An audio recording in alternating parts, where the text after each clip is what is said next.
difícil responder essa pergunta, porque depende muito, né?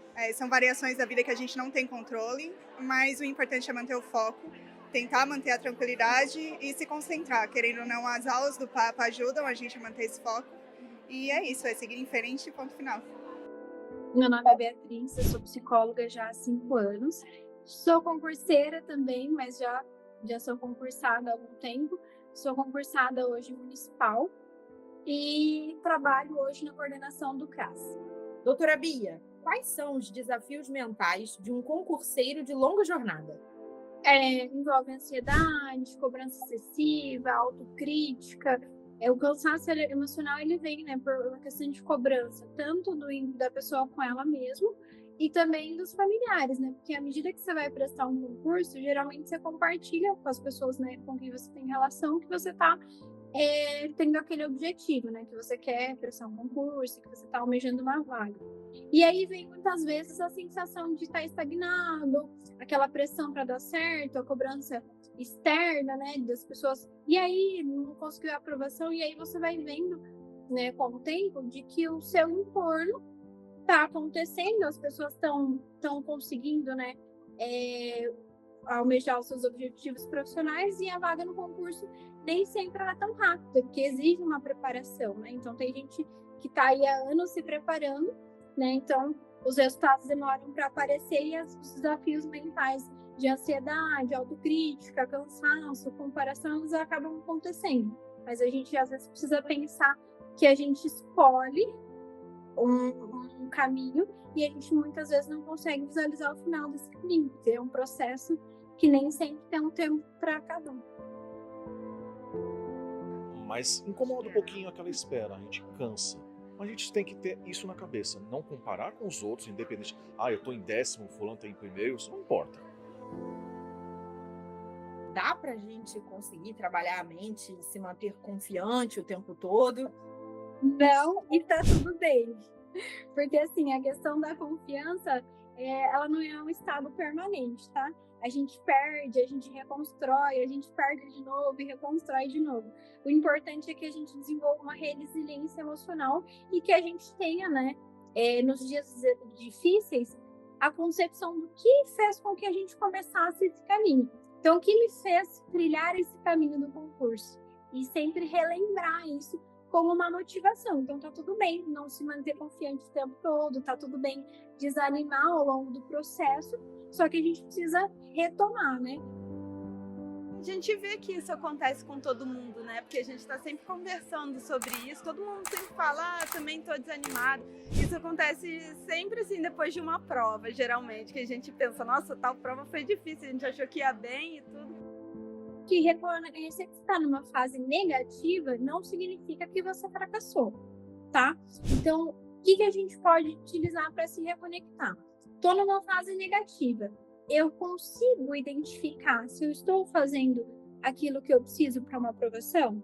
Porque uma coisa é você estar numa fase negativa, estar se sentindo mal por não conseguir uma aprovação, e outra coisa é você não estar se dedicando talvez suficiente dentro daquilo que você está buscando. Às vezes você quer uma aprovação, por exemplo, em 3 meses, de 1 ano, e o tempo de estudo não é compatível com o tempo que você quer a aprovação. Às vezes você tem trabalho, às vezes tem filho, às vezes tem demandas de casa. Então, às vezes, a gente precisa entender que esse processo vai demorar um pouco mais. E tá tudo bem. A rede social ela pode ser tanto como um combustível quanto um veneno, porque a história de aprovação pode motivar, mas também pode gerar uma pressão de que não é real, porque muitas vezes a gente posta na rede social ali uma história de sucesso, mas é um recorte, né? Então eu posso postar hoje que eu tô feliz, que eu tô aprovada, que eu tô concursada, mas qual foi o meu processo, né? Às vezes eu posto ali que eu fui aprovada, mas eu não postei todo o processo que envolveu a aprovação.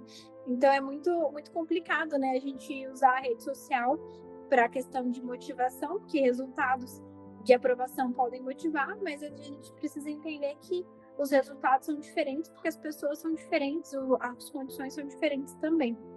E o esforço, muitas vezes, ele é invisível, né? O fracasso, ele é mais visível do que o esforço.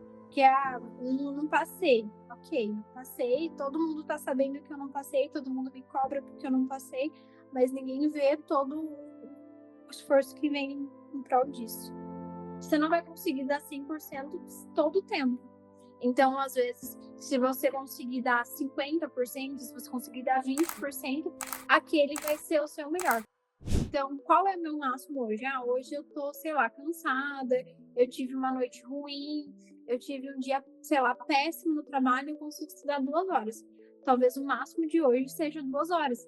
Então, quando a gente trabalha com aquilo que você tem pro dia, aquilo que você tem, né, de realidade, você vai entender que dar 100% todo o tempo é impossível. Mas você precisa dar o seu máximo daquele dia. Então, tô passando um processo de luto. Qual é o meu máximo? Cara, eu não consigo estudar. Então, eu preciso olhar primeiro para a minha questão do processo de luto e depois eu vou olhar para aquilo, para o meu objetivo de vida. Quando a gente fala de ajuda, não é só ajuda profissional também. Claro, ajuda profissional é para que você tenha realmente um acompanhamento.